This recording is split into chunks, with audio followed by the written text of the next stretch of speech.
ఈ రోజు నేను మాదలపాలెంలో సాయి కోళ్ల ఫామ్ దగ్గరకైతే వచ్చాను. ఈ కోళ్ల ఫామ్‌లో ఏమేమి రకాల కోళ్లు ఉన్నాయో చూపిస్తాను చూడండి.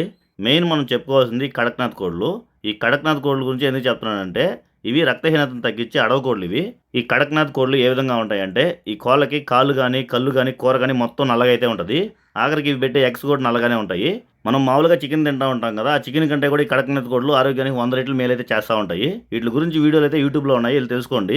ఈ సాయి కోళ్ల ఫామ్‌లో కోళ్ళన్నీ నేచురల్‌గా, ఆర్గానిక్‌గా పెరిగే కోళ్ళేను. ఎందుకంటే ఇది పల్లెటూరు. ఈళ్ళు మార్నింగ్ అయితే ఈ కోళ్ల ఫామ్‌లో ఉండే కోళ్ళన్నీ బయటికైతే పంపిస్తారు. ఇవి చుట్టుపక్కల ఉండే ఆహారం అంతా తినేసి మళ్ళీ ఈవినింగ్ కోళ్ల ఫామ్‌లోకైతే ఎళ్ళిపోతా ఉంటాయి. చూపిస్తాను చూడండి, కోళ్ళన్నీ చాలా వరకు బయటే ఉన్నాయి. ఇది పల్లెటూరు కావడంతో మనకి నాటుకోళ్లు పెరుగుతాయి కదా! ఆ విధంగా నేచురల్‌గా అయితే పెరుగుతాయి ఇవి.